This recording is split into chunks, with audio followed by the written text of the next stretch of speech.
minute to walk through some of his background. As you probably already know, Dan is a nationally recognized trainer, coach, business developer, keynote speaker, and master marketer. And from the conversations I've had with him, he is certainly all of that and more. He was the founder and former owner of a highly successful international optical company, 4Eyes, whose cutting-edge approach to the sale of eyewear and related services irrevocably changed the entire industry and has had a major impact on how all service businesses are marketed. So he's a very, very successful entrepreneur and business owner and manager. He's been recognized in many national stories, Newsweek, Business Week, Playboy. I won't ask where that recognition came from, but successful business, Investors Business Daily, and major newspapers in New York, Philadelphia, Washington, Boston, Baltimore, Miami, on and on and on, and many other national publications. Dan has appeared on national media such as Good Morning America. He's also an accomplished author and is the author of the book Lighten Up and Lead, co-author with Dan Martin of the book Entrepreneur's Guide to Successful Leadership, and author of 6 Steps to Solid Sales Success and the 7 Elements of Successful Management. Dan has an incredible background in university circles. He's an adjunct professor at the Fox School of Business, Temple University, Smeal College of Business at Penn State, and of course our own Kutztown University's College of Business. Dan formed and served as the chairman of the Dean's Council, Drexel University School of Public Health for 4 years. Just, another fascinating dimension to his background. And I think I will stop at that, or I will be getting to the half-hour mark here, and I don't want to do that, but I introduce Dan Goldberg.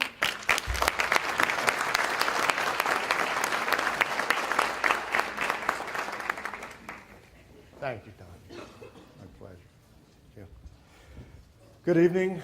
I want to welcome all of you here. There are a number of people here that I would like to acknowledge, except that would take the other 50 minutes and it'd be done.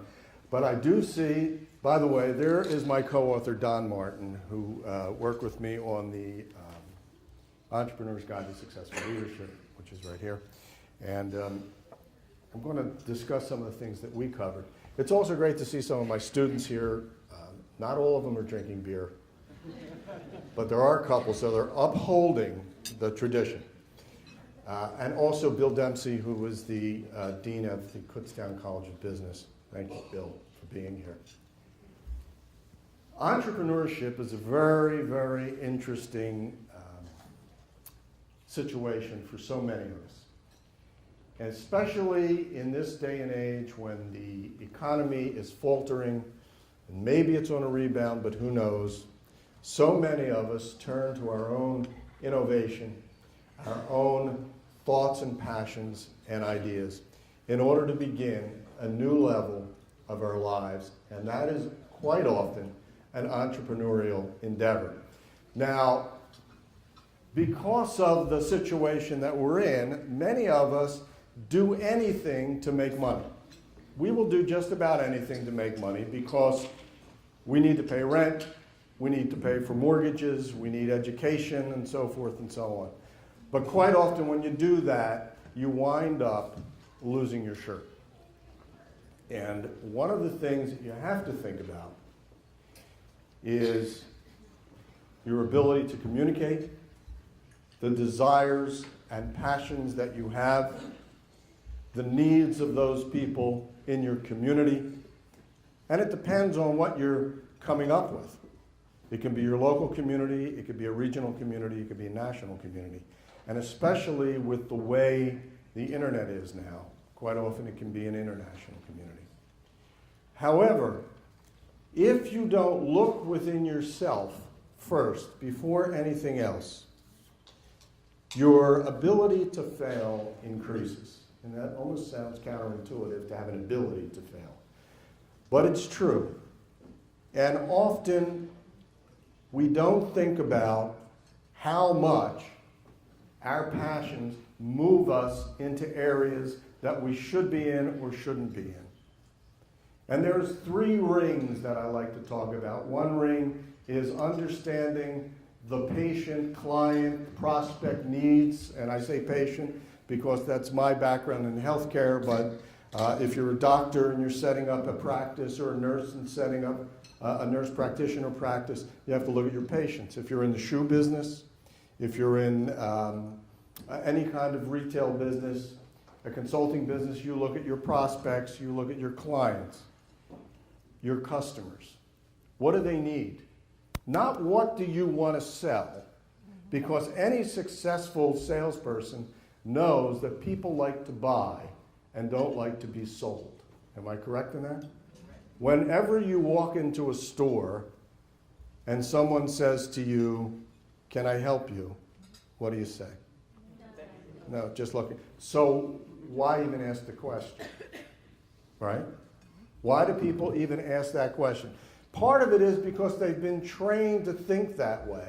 The reality of it is, what you have to begin to look into is your mind's eye and what it is that your passion brings out and what people may need.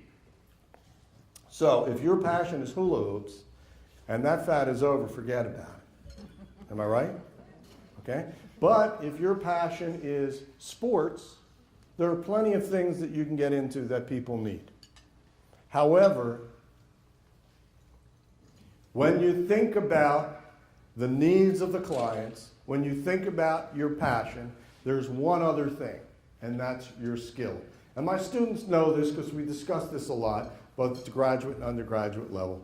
And it's the first element in the entrepreneur's leadership model that Don and I put together, and that's understanding who you are.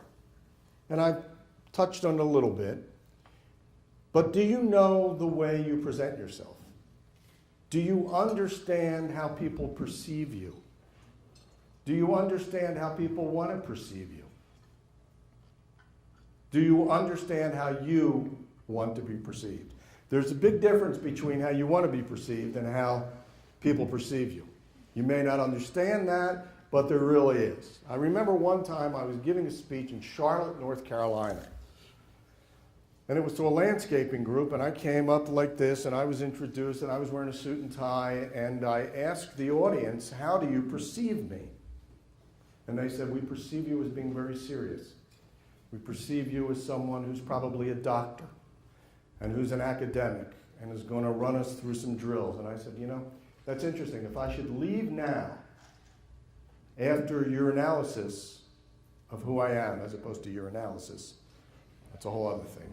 That's for the healthcare group out there. Okay? Your analysis of what Scott, how are you? Of what you perceive me as, that's what you would be left for the rest of your life. Your perception of me would be that for the rest of your life. Am I correct? Because they wouldn't know anything else. I used to be a stand-up comic. I used to be an entertainer. I used to sing.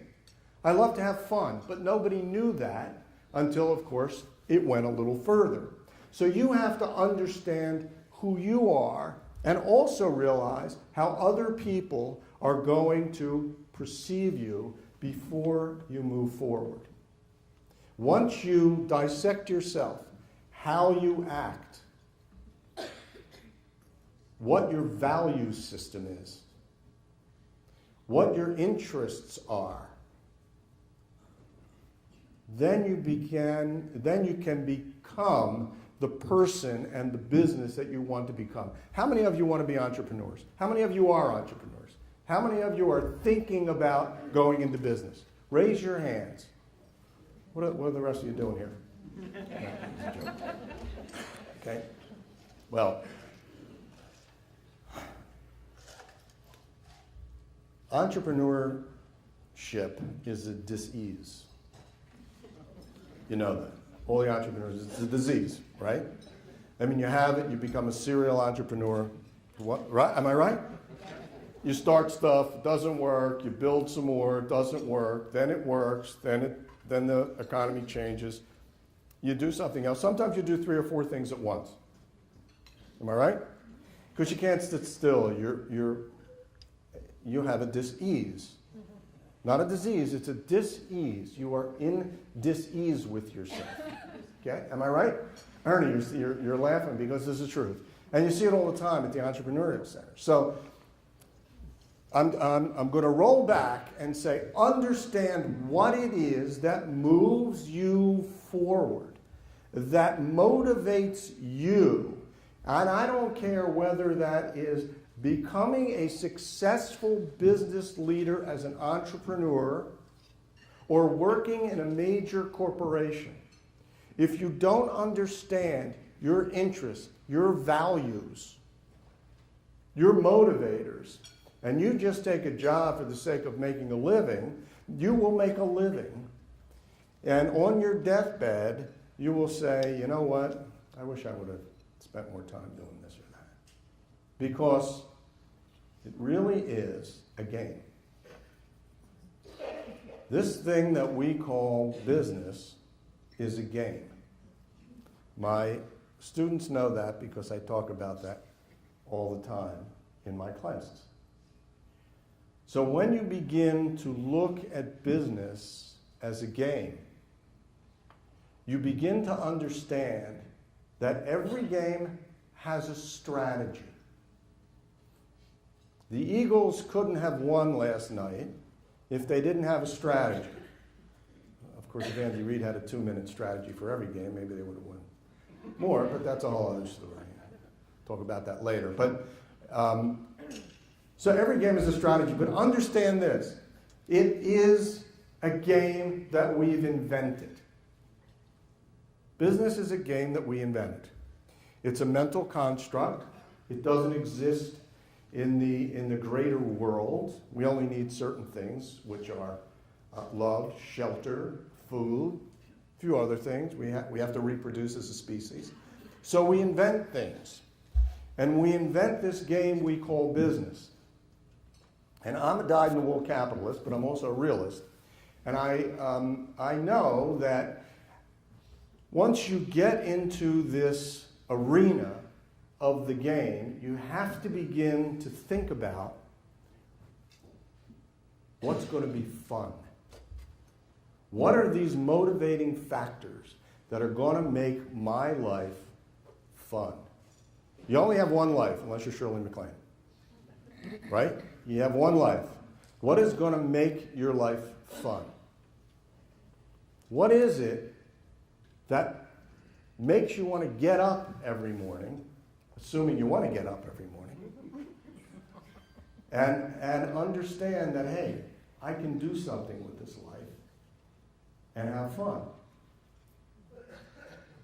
Some of you may get up and know that you have people to lead. How many of you have teams of people that you have to lead?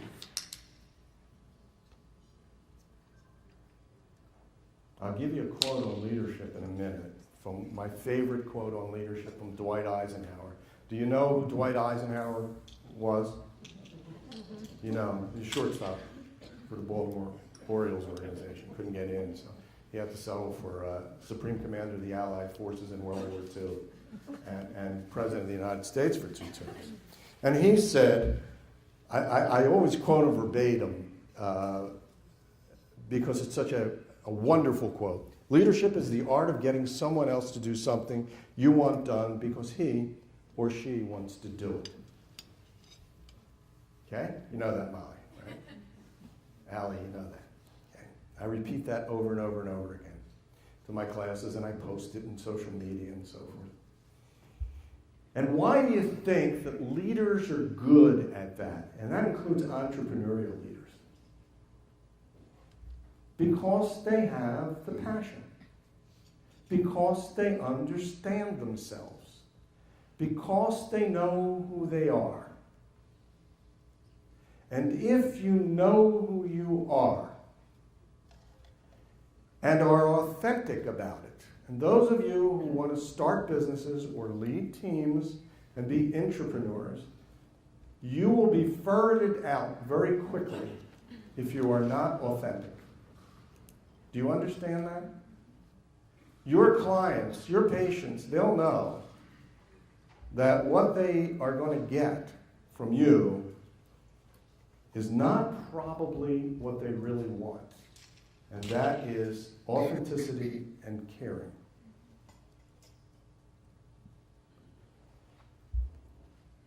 We all know that the doctor that we like the best is the one who cares about us the most. Am I correct? We all know that when we go shopping, we go into stores because we like the people.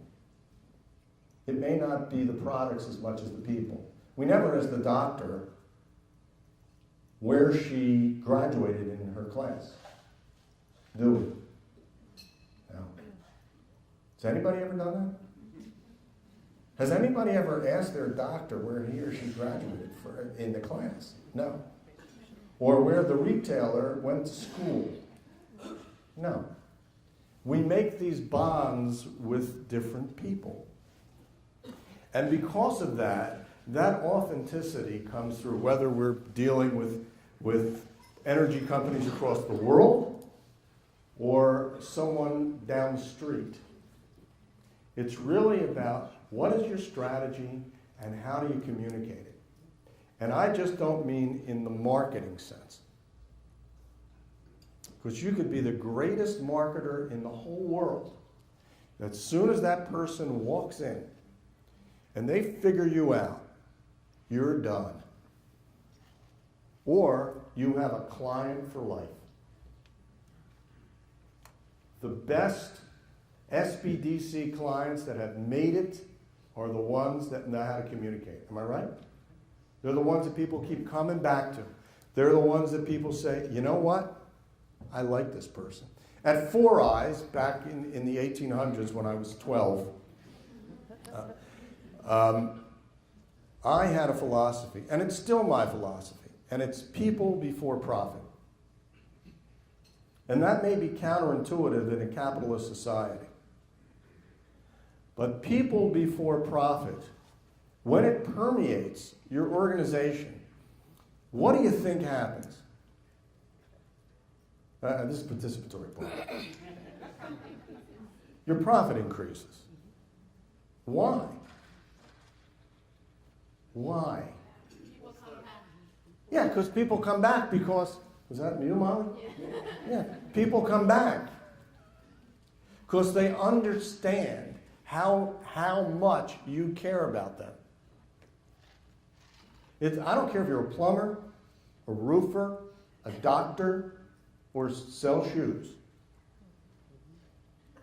If there's nothing else that you glean from my discussion tonight, from my speech tonight, it's that. The people will always know when you're authentic.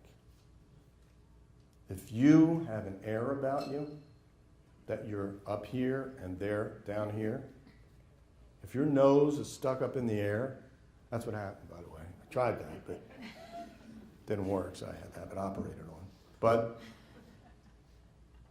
if that is the case, people will figure you out really quickly. Success means different things to different people. To most people, I would think, in this society, in the game of business, in the strategies of business, it means making a lot of money. Am I correct? I mean, that's how we gauge people. How much money they've made. That's not always the success for some people. They gauge themselves on how they made other people feel as well as themselves. And you know that because it's preached in probably every religious institution there is, and every ethical discussion there is. It's how you treat people. That's the ultimate success. It's what people think of you when your days are over. So I'm still at the bottom of the pyramid here, talking about understanding who you are. Part of that, once you get a great understanding of what motivates you and why you do what you do, and how you do what you do, you begin to understand other people. Am I correct? You can't understand your clients, you can't understand your prospects, you can't understand your patients unless you understand you first and are honest with yourself. And that's just not what motivates you, but how you behave. And I repeat this mantra in one form or another in every class I teach, in every speech I give, and it may cover different subjects and so forth, and the way I live my life. That until you know how you behave and how other people perceive you, you're going into a tunnel without your lights on. And that could be pretty dangerous. It could be pretty dangerous. Because you don't know if there's a cliff on the other side of that tunnel. That'd be terrible. Right? So, figure out how you come off, how other people perceive you. And there's nothing wrong with asking people. Have you ever asked someone, what do you think of me? Have you done that? Oh, it's very quiet here. You can almost hear a pin drop. How many people have asked that? See? You have. The art of leadership is getting people to do what you want them to do, and you have, because they want to do it. Supreme Commander of the Allied Forces in World War II and President of the United States for 2 terms. If he says that, I want you to think about that. Leadership is the art. And how do you get people to do what you want them to do? How do you do that? This is participatory again. Sorry. Inspiring them. How do you inspire them? What? You care about them. And how do you figure out how to care about them? And by the way, this is a lost art in business and life. A lost art in business and life. How do you figure it out? You ask them, you listen. People don't listen. The United States, we live in the United States of amnesia. Okay? And we have, attention deficit theater. Wasn't that what it was called? What was it called on the Comedy Channel, right? Attention, something like that. So you can quiz my son how I really am. He happens to be here tonight. And it's true. Unless you listen and can change the way you interact with people accordingly, so that everyone who comes into your store, everyone who comes into your class, everyone who comes into your company is a very special person that you listen to and find out what motivates them and how they behave, and you act back to them accordingly. And I say act, and I mean that in the truest literal and figurative way. Because success comes from interacting with people. People buy from people they like. Am I right? If you can't stand somebody, and this goes back to what I said originally, you're not going to buy from them no matter what they're selling. Right? And it doesn't matter. Even if you're a manager in a corporation, the people may do it, but they'll do it in a grudging manner. They'll begrudge you. I just was speaking to clients today in the Midwest about that exact problem. People get, the art of leadership is getting people to do what you want them to do because they want to do it. And that includes your customers, as I said before. So if you spend the time listening, because we don't do it, and you spend the time asking questions and asking people how they perceive you so that you know whether they think you're a load of garbage or a real person, you're halfway there. You adjust accordingly. You'll be successful. You'll be successful in whatever you choose to do. And whether that success is making $1 million a year, $10 million a year, or $10,000 a year, and being able to sit at home in front of your television and just feel good about yourself.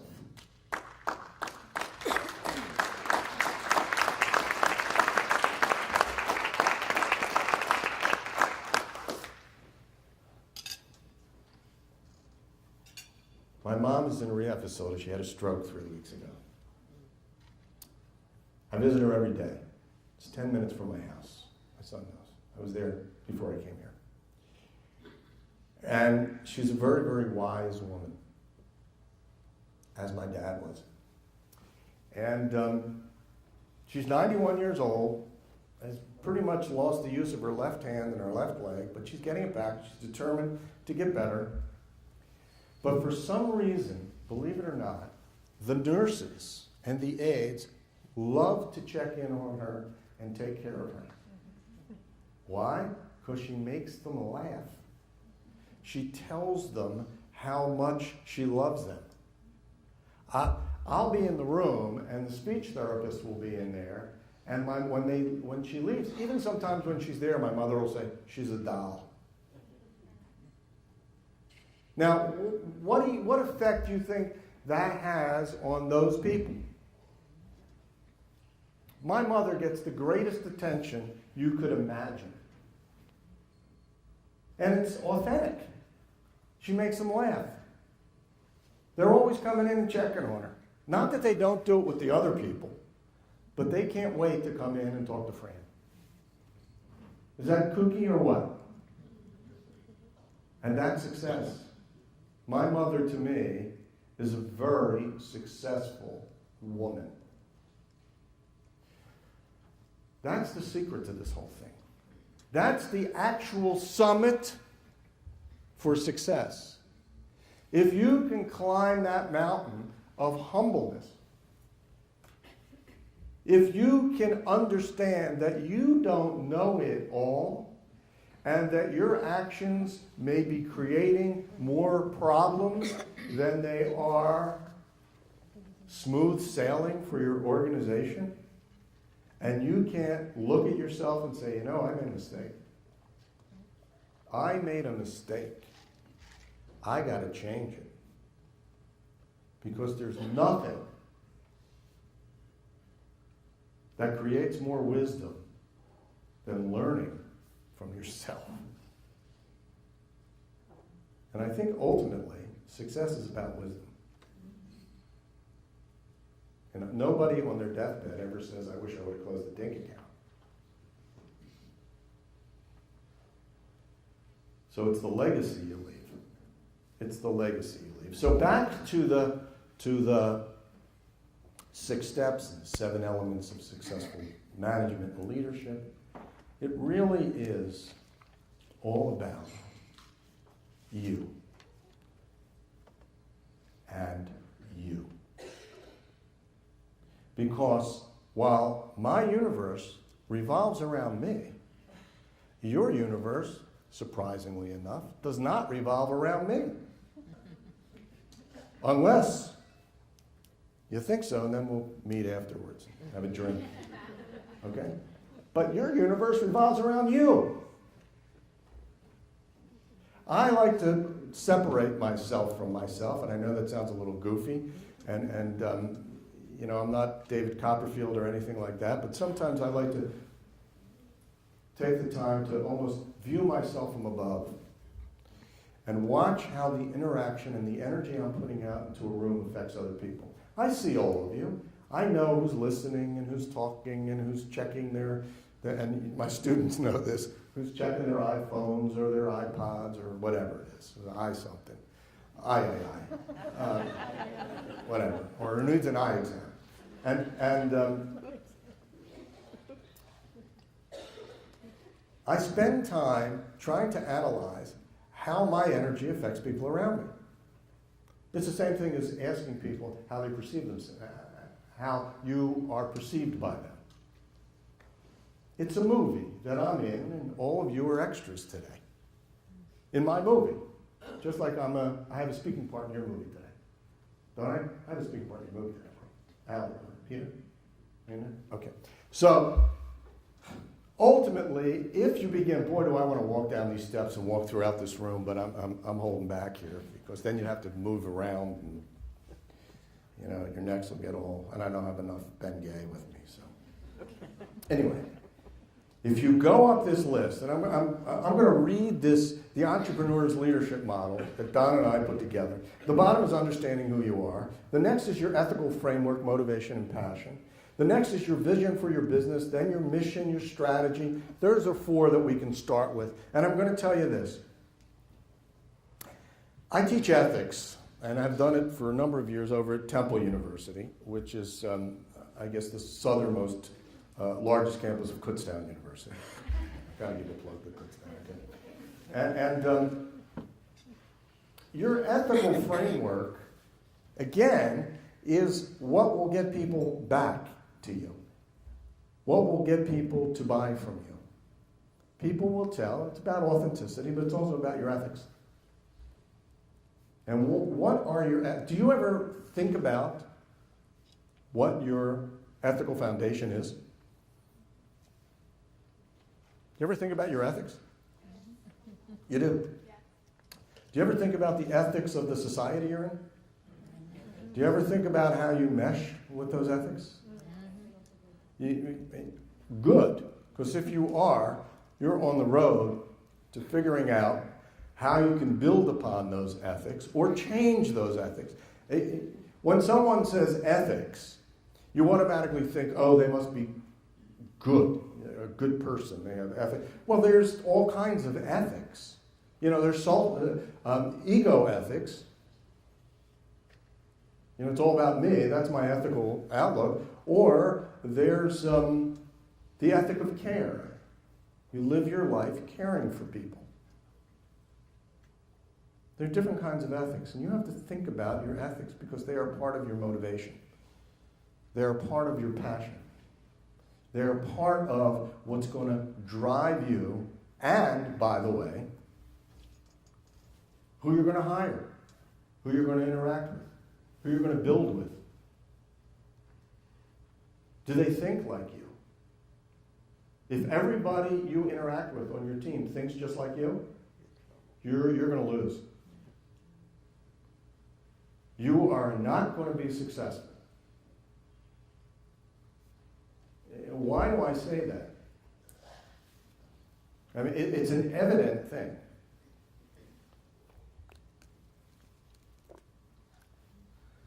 If it's too homogeneous, you're only going to get one perspective. We go back, what's your perspective of me? If everybody has, or perception of me, if everybody has the same perception, you're in trouble. Okay? You got to look at everyone as a different individual. If your team all has the same perception, you're in trouble of your company. Okay? Because you have to grow. Nothing stays stagnant. Nothing is always the same. Some people want to look at you as a way for them to grow. Other people want to look at you as a way to stabilize. Other people want to look at you as a mentor to go to. Other people want to look at you as a place to buy nice shirts and nice pants. Other people want to look at you as a place to just hang out. Why do I say you know? Why do people say you know? Who knows?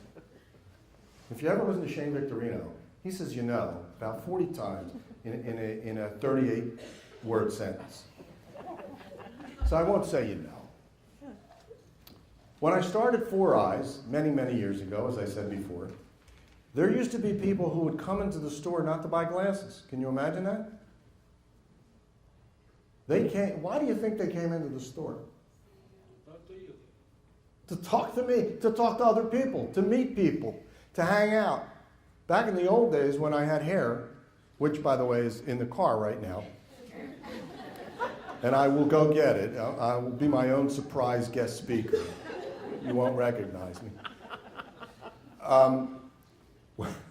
Wait, that's so funny. I gotta wait for a minute. Gotta laugh to myself. But anyway, they used to come because it felt good. Now, here's the weird thing. There were some people who would throw people out of their store if they came in just to hang out and talk to people. Am I right? Because they're not paying customers. Well, think about the mania in that. Once people feel comfortable in your store, what do you think they do? They tell their friends, it's a great store. I don't wear glasses. I hang out there. I met my fiance there, but it's a great place. You should come in. And that's how we built. We never had advertising until years later. Never had advertising. I think we were the only company, and believe me, it's been years since I sold it. We were the only company to have Major League Baseball players. You ever hear the Phillies? Sign releases to use their images in 4 Eyes t-shirts wherever we wanted to for free. Scott Boras wasn't around then, I guess. But anyway, it's that comfort level. It goes back to people before profit. It goes back to making sure that you get a diversity of thought, a diversity of ideas, a diversity of ethnicity and culture. That goes from everything from where people come from geographically to where they come from politically. No one is 100% right, and no one is 100% wrong. Michael, 5 minutes? Is that what you mean? 5 minutes. That's it? Really? Don, how long did you take to introduce me? So, in wrapping up, here's what I'd like to do. I spent a lot of time talking about something that I think is very, very, very, very important. And I hope you gain something from this. I could go on and tell you about numbers and profits and losses and all that other stuff. But believe me, it's meaningless unless you get people in your door and they like you. Unless you're selling something that they have to have. Okay? They have to have. I mean, if you need brain surgery and you go to the best brain surgeon, and he has the personality of a tree stump, you're still going to go to the best brain surgeon. But very few of us are brain surgeons here, okay? But we're all people, and we all have our strengths and weaknesses. That's why you got to analyze yourself, and have other people analyze you for you. So what I'd like to do in the next 3 minutes and 22 seconds, is ask anybody if they have any questions. Believe me, I'm not going to let you out early, if you don't. Yes, sir. I don't have a question, but I have a comment. Okay. I think that entrepreneurship is the only way to change the world. I don't think it's a game. I think it's very serious, and the only way to change the environment is through entrepreneurship. If you want to modify the society, you have to do something about it. And one way of doing that is trying to start your own business. Yes, I agree with you. I do. And when I say it's a game, I don't mean it's something to be taken lightly. And I hope I didn't give you that impression. I don't mean it's a game in that sense. I don't mean it's not serious. I mean it's a game in the mental construct sense, in the strategic sense. Okay? It's a game because we've created it. We really have created it. I mean, in the old days, the very old days, right before I started kindergarten and we lived in caves, there wasn't really business. There was sort of commerce. Somebody went out, killed a wild boar, brought it out, and may have wanted something for that extra piece. So it was business. But it's a strategic kind of game. So I didn't want you to take it as I mean it in a light sense. But what I'm telling you, let's put it this way. What I'm suggesting to you is a better way, because I don't have all the answers. I'm just a guy, I'm just a human being like all of you, okay? What can I tell you? We've all had our tragedies and triumphs and our wins and losses, all of us, every single one of us, including me. All I'm doing is telling you what I found out in this road towards what I like to think of as wisdom. And you're absolutely right.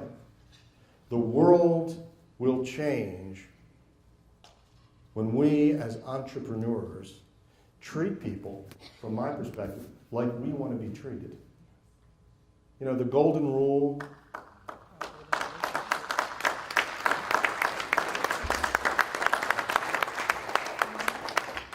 The golden rule really is the golden rule.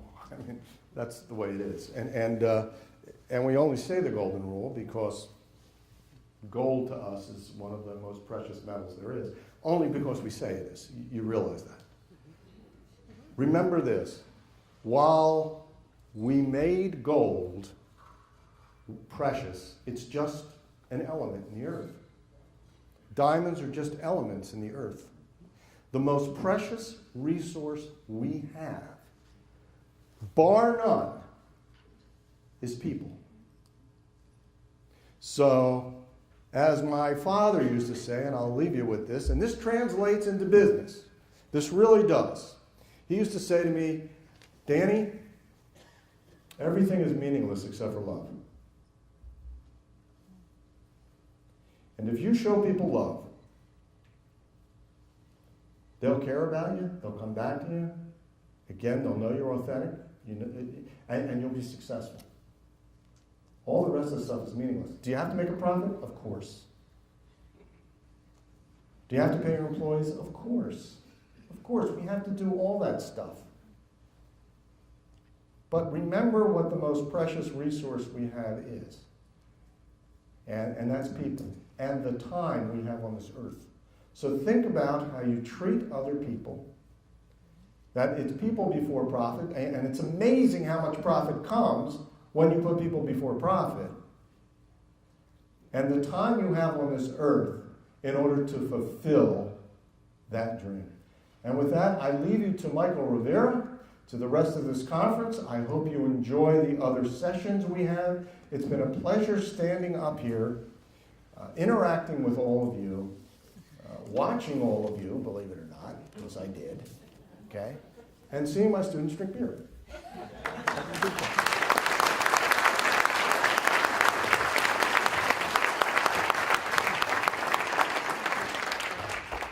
Thank you, sir. What Dan said about not leaving anyone out early is true. Believe me, I took 2 classes with him.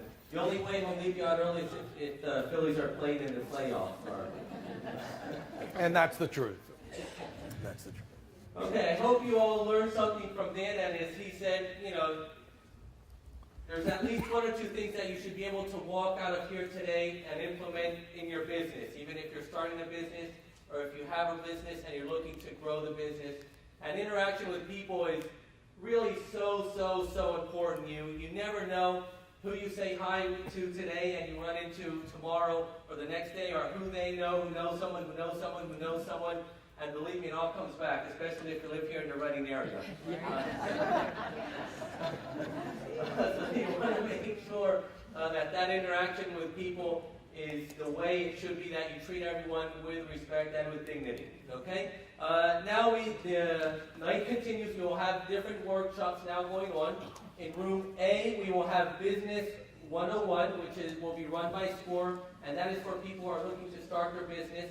In room B, we will have personal branding, your unique promise of value. In room C, we will have Now What, how to market your business effectively and efficiently. In room D, we will have tapping into university resources to overcome business challenges. And in room E, we will have financial information equals power, and that one will be held in Spanish. That is room E. Room A, B, C, D are out the doors to your left. Room E is out the door to your right. Okay? And visit the booths.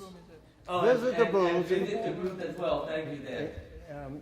Right, including management sciences for employment, which is our group. Okay, so there's different booths out there. The partners, Herb Mining Company, Dan's booth, and Fleetwood Bank. You want to visit them, okay? Thank you very much, and please don't Thank you, forget, folks. You want to make sure that you enjoy the rest of the workshop. Thank very you. much.